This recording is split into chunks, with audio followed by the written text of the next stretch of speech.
नमस्कार दोस्तों, स्वागत है आप सभी का हमारे हिंदी यूट्यूब चैनल हिंदी चर्चा विद गुंजन में।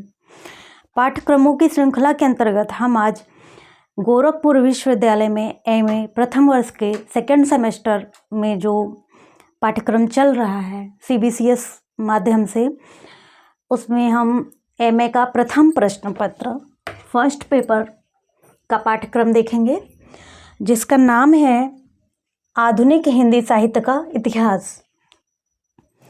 इसमें वैसे 5 यूनिट है। यहाँ ब्लैक बोर्ड पे अभी आपको 3 ही दिख रही होगी, 5 यूनिट आपको दिखाई जाएगी। आगे पूरा वीडियो देखिएगा। इकाई इसमें 3 है। पहली इकाई के अंतर्गत जो है आप मध्ययुगीनता और आधुनिकता का अर्थ तथा अंतर, ये हेडिंग है। अब इसके अंतर्गत ये 3, 4, 5 शीर्षक हैं जो हम पढ़ेंगे डिटेल क्लास में। नई भाषा, नए चिंतन तथा साहित्य के नए कारोबार, जिसमें प्रेस, पत्रिका, अखबार की आधुनिकता को घटित करने में भूमिका, ये पढ़ेंगे। दूसरा टॉपिक है ब्रिटिश सत्ता का आधिपत्य और भारतीय जनता का स्वाधीनता संघर्ष तथा सांस्कृतिक पुनर्जागरण। फिर अगला टॉपिक भारतेंदु हरिश्चंद्र और उनका मंडल, 19वीं शताब्दी में हिंदी नाटक और नाटकों की नवजागरण में भूमिका, पत्र पत्रिकाओं से सृजित तथा साहित्यिक परिवेश। देखिए, पहली इकाई में इतने सारे आपको टॉपिक पढ़ने होंगे। आप ध्यान रखिए कि जब एग्ज़ाम होता है तो सभी यूनिट के 7 से 8 प्रश्न जरूर पूछे जाएंगे। किसी में से 3 ही पूछ लिया गया, किसी में से 5 पूछ लिया गया, लेकिन सभी यूनिट को टच जरूर किया जाता है। दूसरी इकाई है महावीर प्रसाद और उनका युग, ये हेडिंग है। इसके अंतर्गत हम सरस्वती हिंदी, नवजागरण, द्विवेदी युग के प्रमुख गद्यकार और कवि, हिंदी में आधुनिक गद्य विधाओं के उदय तथा विकास का आकलन, उपन्यास, निबंध, कहानी, आलोचना। फिर इसमें अगला टॉपिक है राष्ट्रीय स्वाधीनता आंदोलन और हिंदी साहित्य पर उसका प्रभाव, हिंदी में स्वच्छंदतावादी प्रवृत्ति का उदय। फिर तीसरी यूनिट है, ये थोड़ा चूक हो गई, इसमें एक वन और ना था। तीसरी यूनिट है हिंदी में छायावादी काव्य प्रवृत्ति और उसके विकास की पृष्ठभूमि, जिसमें प्रमुख कवि और उनकी काव्यगत अभिरुचियाँ देखेंगे। और जो छायावाद के स्तंभ कहे जाते हैं, प्रसाद, पंत, निराला, महादेवी वर्मा, प्रगतिशील आंदोलन और हिंदी साहित्य। दोस्तों, जो पहले हम लोग सिलेबस पढ़ते थे, जब हम वार्षिक रूप से परीक्षा देते थे, तो उसमें हम लोग नाटक पढ़ते थे, एकांकी, उपन्यास, थोड़ा सा प्रयोजनमूलक हिंदी, थोड़ी बहुत उसके अंदर पत्रकारिता के बारे में बताया जाता था, कि समाचार के बारे में थोड़ा सा चैप्टर होता था, पत्र व्यवहार के बारे में होता था, थोड़ी थोड़ी जानकारी, अनुवाद के बारे में होती थी। अब जो सेकेंड सेमेस्टर है, ये पूरा पाठ्यक्रम एक नए तरीके से है। नए तरीके का मतलब है कि यदि हिंदी हम पढ़ रहे हैं तो हिंदी पढ़ने के बाद हमारे में हम अपने आप में बदलाव कैसे करेंगे, यानी कि बदलाव हमें रोजगार के जरिए एक बदलाव कैसे आएगा। पहले हिंदी पढ़ करके या तो हम प्रोफेसर बन जा रहे हैं, टीचर बन जा रहे हैं, और ज़्यादा कोई सोर्स रोजगार के नहीं थे, परंतु अब हिंदी को रोजगार परक बनाने की कोशिश की गई है, जिसमें हम इस चैप्टर के माध्यम से समझ सकते हैं कि और क्या क्या सोर्स हैं जिन्हें हम हिंदी पढ़ने के बाद उसको आगे रोजगार के रूप में प्रतिष्ठित कर सकते हैं। यानी कि पहली बात तो प्रेस है, पत्रिका है, अखबार है, इन सब में भी हम जा कर के हिंदी को अपने रोजगार का माध्यम बना सकते हैं। तो पहली इकाई में जैसा कि आपने देखा कि मध्ययुगीनता और आधुनिकता का अर्थ, मध्ययुगीनता यानी मध्यकाल से इसमें तात्पर्य है। और मध्यकाल आप जानते हैं कि भक्तिकाल और इतिकाल को मिलाकर मध्यकाल माना गया है। और आधुनिकता का अर्थ। प्रेस, पत्रिका, अखबार की भूमिका मध्ययुगीनता में नगण्य थी। ये शुरुआत आधुनिकता में यानी पुनर्जागरण से ही सबसे ज़्यादा हुई है। अगर इसे हम और साथ ही साथ ऐसा नहीं है कि मध्ययुगीनता में हुई नहीं, पहले के पुराने जो हम आप देखेंगे आत्मकथा के बारे में, जो ब्रज भाषा में आत्मकथात्मक रचना लिखी गई थी है, वो उस पहले के टाइम का रहा है, वो आधुनिकता में नहीं रही है।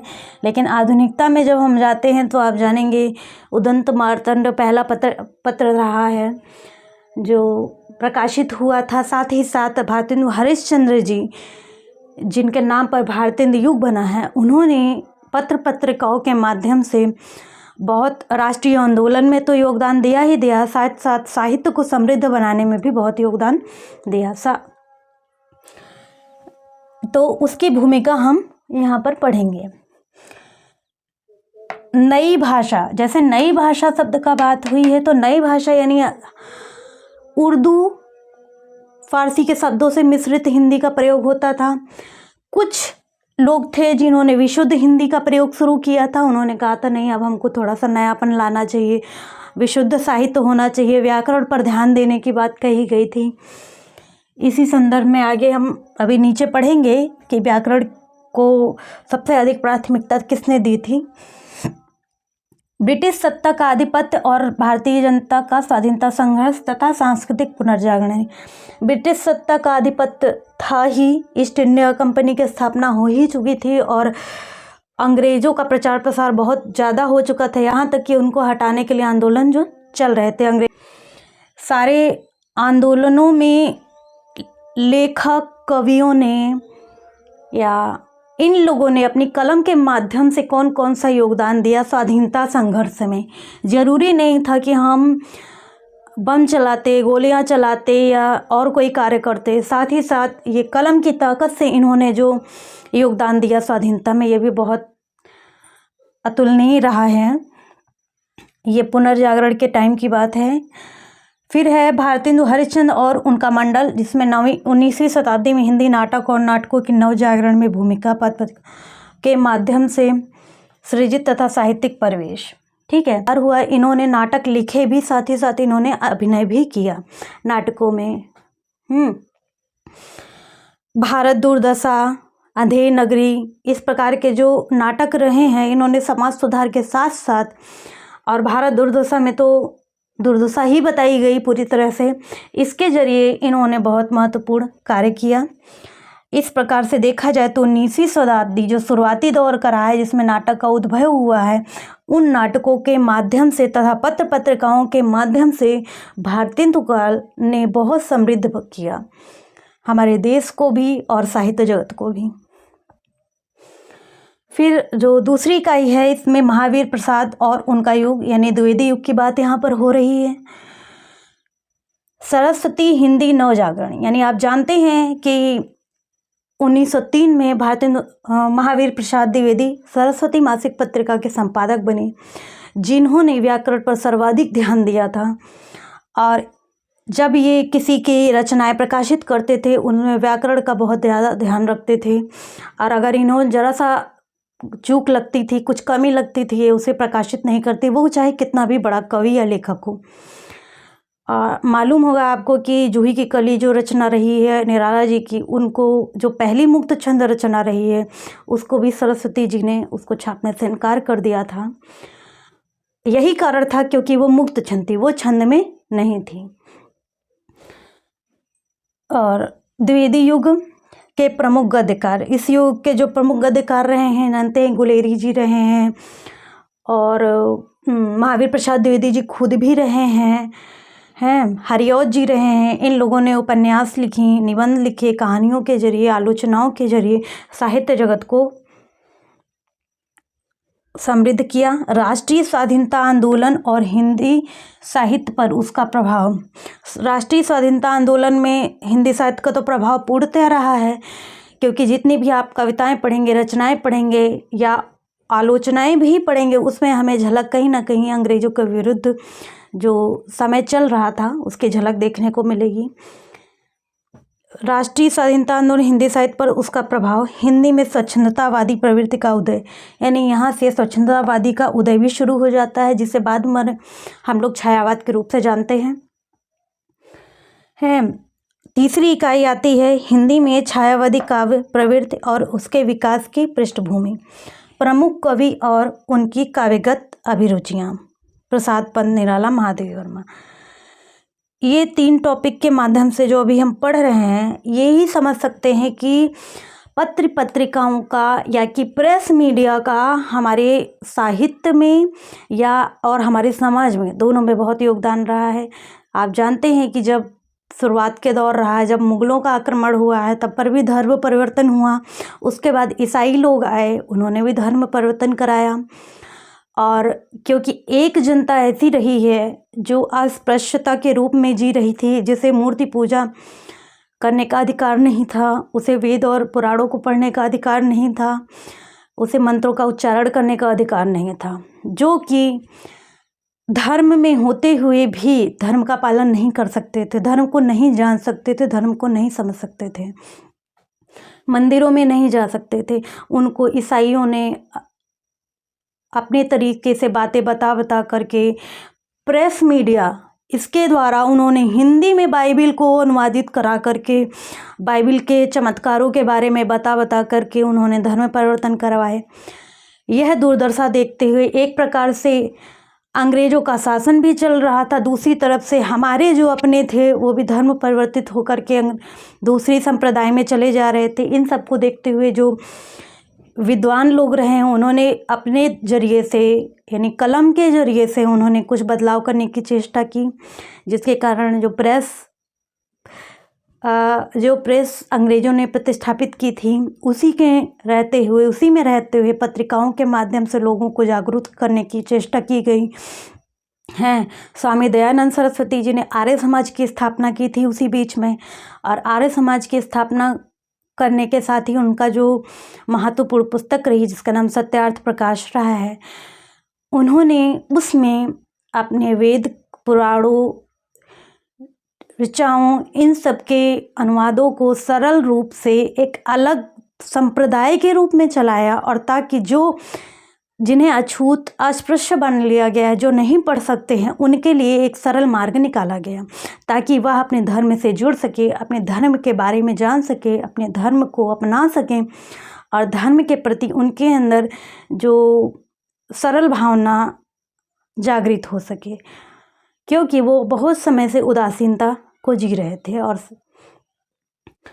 इसलिए ये जो प्रेस मीडिया, जिसको चौथा स्तंभ बोला जाता है, इसको बहुत योगदान रहा है, और इसी को आज रोजगार का माध्यम बनाने की चेष्टा की जा रही है। आप जान रहे हैं कि पत्र पत्रिकाओं में आज हिंदी का कितना बोलबाला हो गया है, और हिंदी को एक प्रिंट मीडिया से लेकर के इलेक्ट्रॉनिक मीडिया में भी, आप फेसबुक है, ब्लॉग है, ई लाइब्रेरी का प्रचलन हो गया है।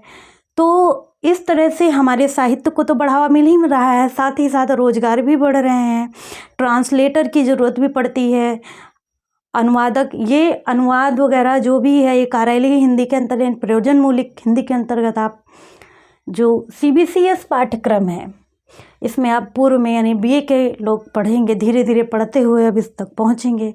अभी नए लोगों के लिए नया है, धीरे धीरे सब पुराना हो जाएगा, और इसके हम लोग इसको पढ़ने के लिए, इसको समझने के लिए आदी भी हो जाएंगे। इसकी 2 यूनिट हम बाकी आगे अभी बताते हैं। आप जुड़े रहिएगा। आपको वीडियो कैसा लगा वो ज़रूर बताइएगा।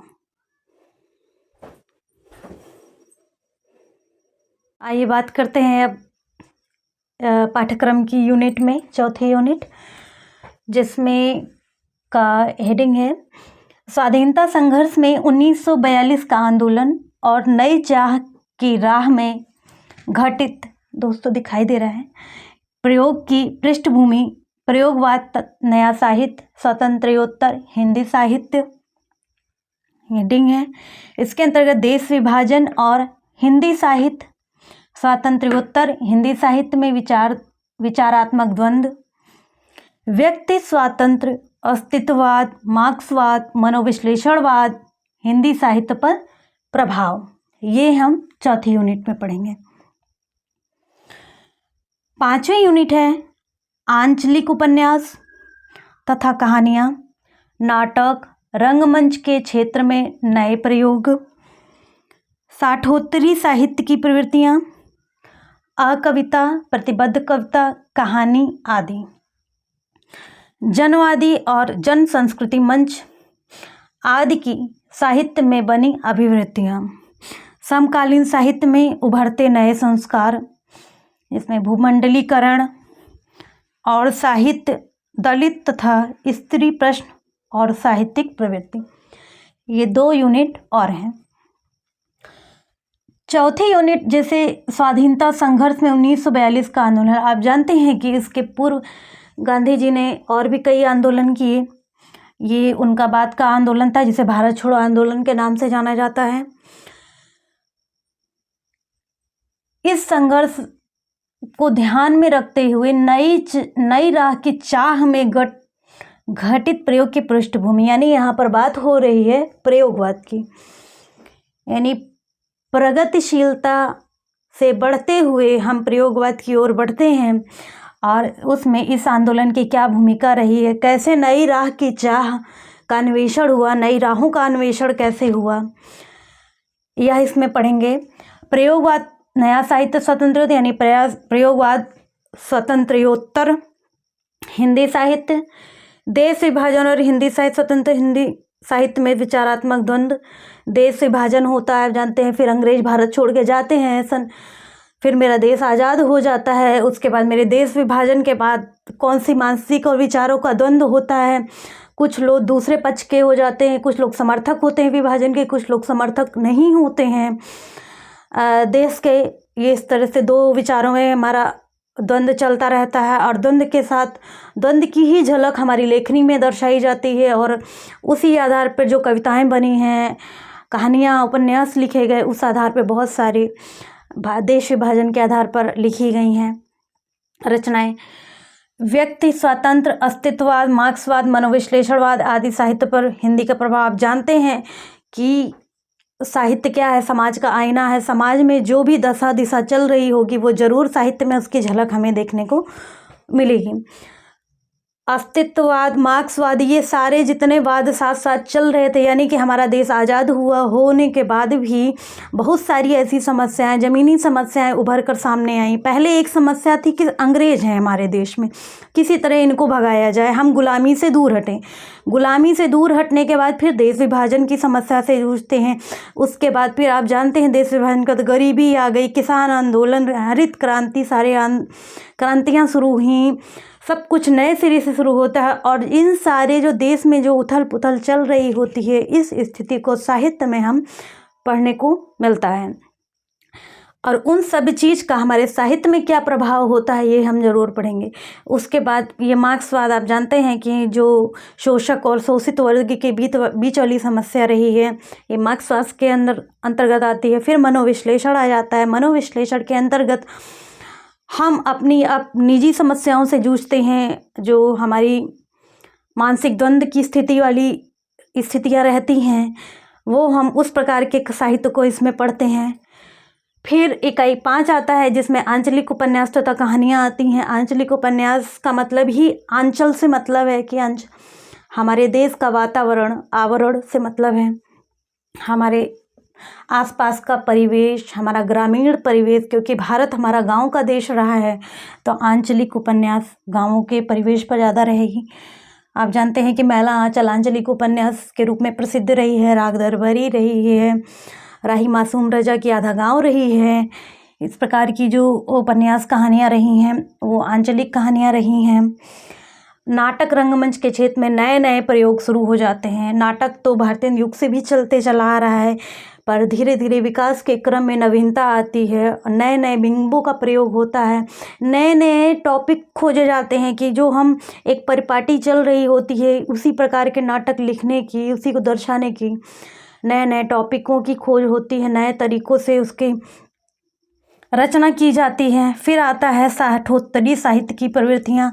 साठोत्तरी साहित्य यानी 60 के बाद वाला साहित्य जो है, 60 के बाद वाले में सन 1963 में आप जानते हैं प्रारंभ नामक जो काव्य संकलन निकालते हैं सन 1963 में जगदीश चतुर्वेदी जी, जिसमें 7 कवियों को लेकर के काव्य संग्रह निकाला गया होता है। फिर उसके बाद आता है आ कविता नाम से एक आंदोलन होता है श्याम परमार जी के द्वारा, जिसको आ कविता आंदोलन का जनक भी माना गया है। सन 1965 में वो आंदोलन होता है। उसके बाद आता है प्रतिबद्ध कविता, आ कविता, प्रतिबद्ध कविता और कहानी।